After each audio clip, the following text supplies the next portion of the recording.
안녕하십니까. 느낀 형입니다. 살면서 느낀 점이라는 주제로 영상을 업로드하고 있고요. 반복적으로 이야기하지만 제가 느낀 점을 이야기하는 것이지, 제가 살아가는 방식을 어떤 사람에게 강요하거나 그렇게 살지 않은 사람들을 비난하고자 영상을 제작하는 것이 아닙니다. 다시 한번 강조드립니다. 이전 영상에서 전 올바른 소비 습관에 대해서 이야기를 했습니다. 물건을 싸게 사려고 했다가 시간의 가치를 낭비하는 것, 그리고 필요한 것은 가능한 빨리 사서 생산성을 높여야 한다는 그런 내용이었는데요. 결국 제가 추구하는 것은 효율적인 삶과 내면의 평화를 지키는 것이 제 삶의 우선순위가 맞습니다. 그런데 이 평화를 지키려는 내성적인 사람들에게 가장 위험한 함정이 있는데요. 바로 주식과 코인이라고 저는 생각합니다. 저는 오늘 내성적인 사람들에게 왜 주식과 코인이 어울리지 않는지, 이것이 내면의 에너지를 어떻게 갉아먹는지 제가 해보면서 느낀 점을 솔직하게 이야기해 보려고 합니다. 물론 주식과 코인으로 제가 큰 돈을 벌었으면 이런 이야기는 하지 않겠죠. 아주 슬픈 이야기입니다. 첫 번째 주제는 주식 시장은 외향적 사람들의 영역이다. 무슨 말이냐면요. 내성적인 사람들이 가장 힘들어하는 것은 불필요한 어떤 불편함, 그리고 감각적으로 과부하되는 것입니다.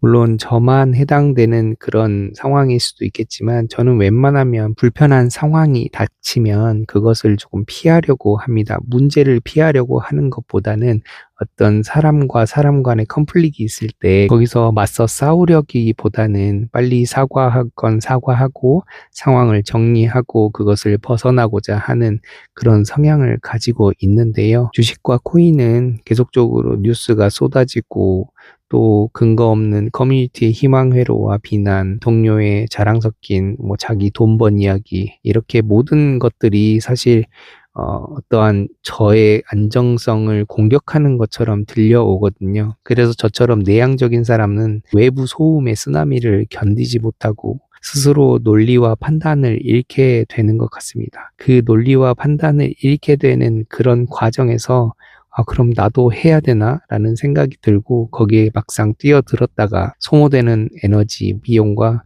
투자 손실은 덤으로 따라오게 되는 것 같습니다. 두 번째 주제는 느린 판단 속도인데요. 주식이나 코인이나 마찬가지겠지만 모든 투자는 타이밍의 문제라고 생각합니다. 그런데 내성적인 사람, 즉 극I는 아무래도 상황을 신중하게 관찰하고 긴 사색의 시간을 거친 후에 비로소 행동하는 그런 기질을 가지고 있는 것 같습니다. 예를 들면 저는 어떤 패션에 있어서도 뭔가 유행한다고 하면 그걸 곧바로 따라한다기보다는 계속적으로 사람들이 이 유행을 어떻게 입고 소화하는가 꾸준하게 관찰한 다음에 이것이 나에게 어울리지 안 어울리지 충분히 생각해보고, 어쩌면 유행이 이미 다 지나고 끝난 다음에야 그것을 선택하거나 아니면 포기하거나 이런 행동으로 좀 옮겨지는데요. 이렇게 신중하다면 신중하고 결정을 잘 못하는 이런 내성적인 사람들이 주식과 코인 시장에 어울리지 않는 게, 이런 주식과 코인 시장은 포모, 그러니까 놓칠까봐 불안한 심리를 굉장히 강요하게 됩니다. 지금 안 사면 너만 뒤처진다라는 이런 외침 속에서 저의 느리고 신중한 판단 속도는 너는 돈 벌 수 있는 그런 기회를 놓쳤다 하는 기회비용이라는 이름으로 공격을 당하게 되는 겁니다. 그러한 사이클들이 몇 번 반복하게 되면은 결국에는 저와 기질이 맞지 않는 충동적인 매수 또는 매도를 하게 되고, 이것은 다시 자책으로 좀 돌아오게 되는 것 같습니다. 이전 영상에서 필요한 마이크 업그레이드를 제가 6개월 미뤘던 것도 사실 게을러서가 아니라 신중함이 낳은 비효율이라고 생각을 하거든요. 그런데 이런 시장에서는 신중함이 독이 되기도 하는 것 같습니다. 그래서 느리게 행동하는 저에게 시장은 늘 패배감을 안겨주는 것 같습니다. 마지막으로 가장 중요한 내용인데요. 마지막 주제는 평화 파괴 비용은 돈으로 환산이 불가능하다라는 주제입니다. 무슨 말이냐면요. 투자 손실이 사실 돈을 잃는 거지만 그게 작은 돈이든 큰 돈이든 일상생활을 거의 파괴하는 그런 비용으로 다가오더라고요. 저 같은 경우에는 최소한 회사에서 받은 피로나 어떤 고객들에게 받은 스트레스는 그날의 운동으로 풀어보려고 노력을 하고, 그렇게 해서 몸을 단단하게 하며 마음을 지킬 수 있다라고 생각을 하거든요.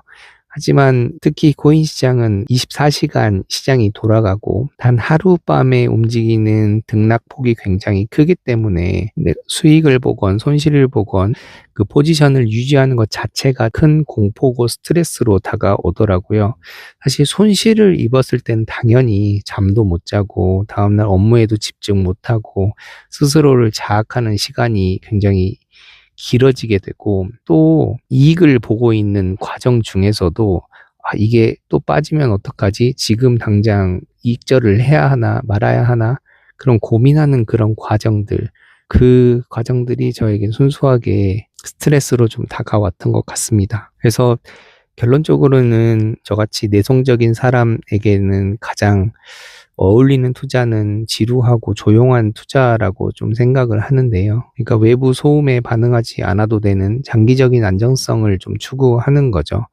그래서 돈을 버는 것도 물론 중요하고 좋은 일이지만 일단 내가 힘들게 지켜낸 이런 내면의 에너지와 평화를 지키는 게 저는 가장 중요하다고 생각을 합니다. 그래서 제가 지금까지 여러 주식 투자도 해보고 코인 투자도 해봤지만 그래도 저한테 가장 어울리고 괜찮았던 거는 부동산 쪽이었던 것 같습니다. 부동산은 아무래도 사고 파는 것 자체에 굉장히 신중함이 들어가고 그 신중함이 들어간다고 해서 그게 큰 비용적인 손실이 들어가는 것이 아니라 좋은 물건을 고르고 그것을 오랫동안 보유하고 그것이 수익으로 이어지던 아니던 간에 그 호흡 자체가 굉장히 길기 때문에 우리 같은 내성적인 사람들에게는 아무래도 마음의 평화가 이루어지는 투자인 것 같습니다. 어떤 사람은 이렇게 이야기할 수 있겠습니다. 너는 주식과 코인으로 손실을 받고 부동산으로 이득을 받기 때문에 이런 이야기를 할 수 있다라고 하겠지만 그래도 하루하루를 지내면서 느꼈던 그런 피로감과 스트레스는 확실히 부동산 쪽이 조금 더 나았던 그런 느낌이었습니다. 이렇게 오늘은 투자에 대해서 이야기를 해봤고요. 오늘도 긴 영상 시청해 주셔서 감사합니다.